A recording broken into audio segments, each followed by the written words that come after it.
What's up, Epic 7? I've got a little treat for you here at the very end of the month. Here is a Devourer Arahakan team that is pretty clean. So those of you who've been struggling to full auto Devourer Arahakan, you might like this team. We're going to run Arunka, Renak, Dragon King Sharoon, and Suthen. And we're just going to use pop damage to wreck this guy and a little bit of heal block from our boy Suthen. Yes, you will want Suthen on the team. I've tried other combinations from Robin to Seaside Bologna. Nobody is as consistent as he is.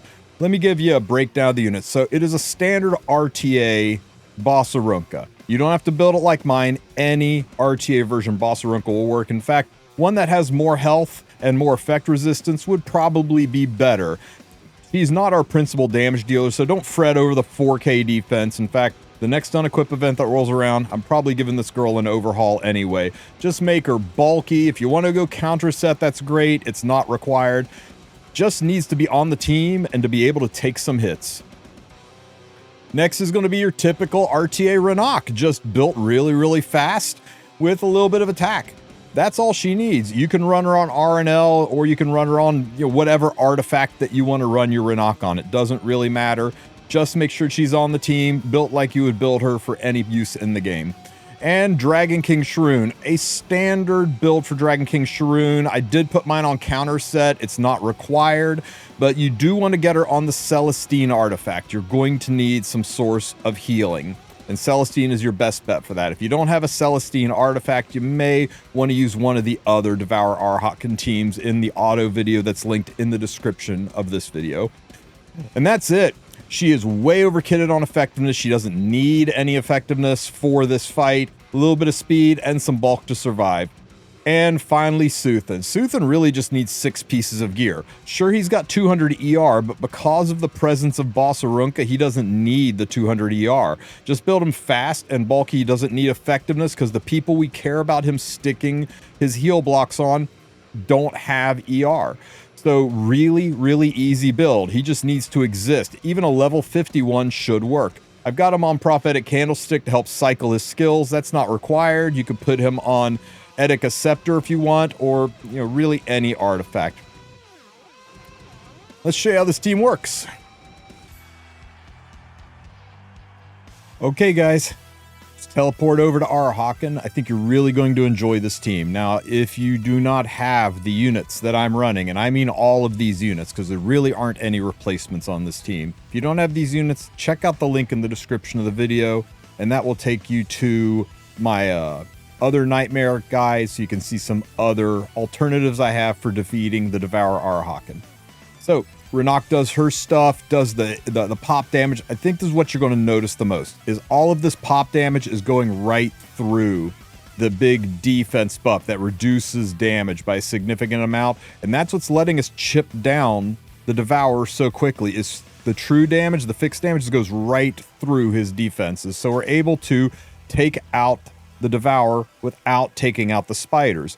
Suthen's job is to keep heal block on the spiders. While he's keeping heal block on the spiders, we're working down the Devourer, and because the pop damage from Cascade and from Renak is AoE, it's slowly lowering the spiders' health too.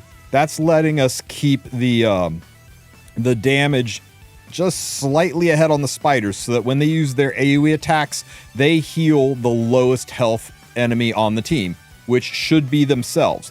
Devourer sitting about 78% health, but if you look at the spiders, they're down around 65% health, and we keep this dynamic all the way through.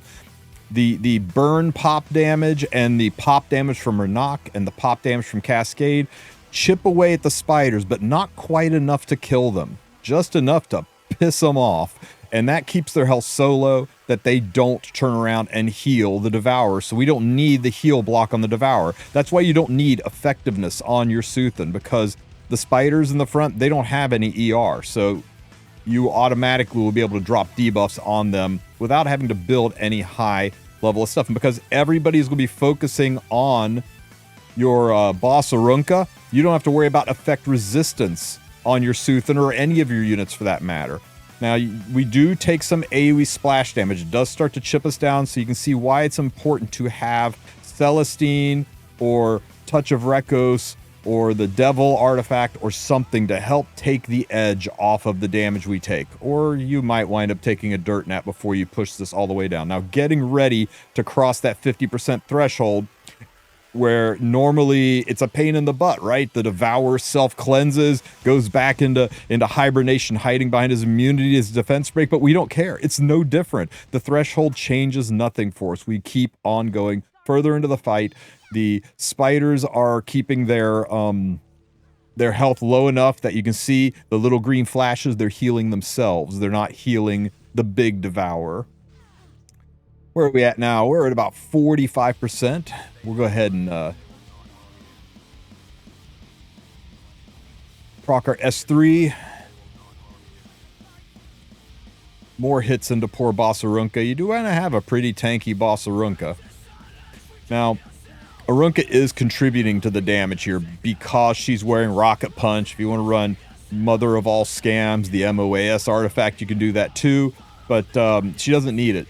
Her damage is very insignificant. We did like 2k damage there compared to the 7k that we're getting from Renok and the extra 3k that you're getting from the Cascade effect done by Dragon King Shroon. So if you don't have Rocket Punch, that's fine. You can run a proof version. You don't have to run counter, but every little bit helps. And I do like the Rocket Punch, MOAS, pop effect, helping chip that Devourer down, especially on counters.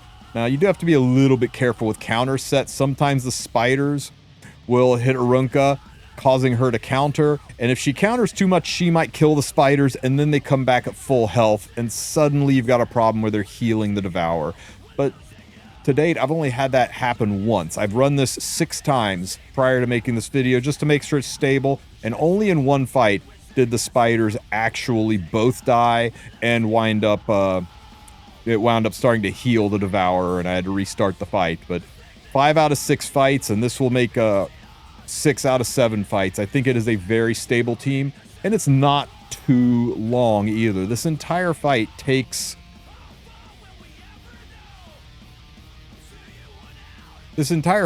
like under 7 minutes.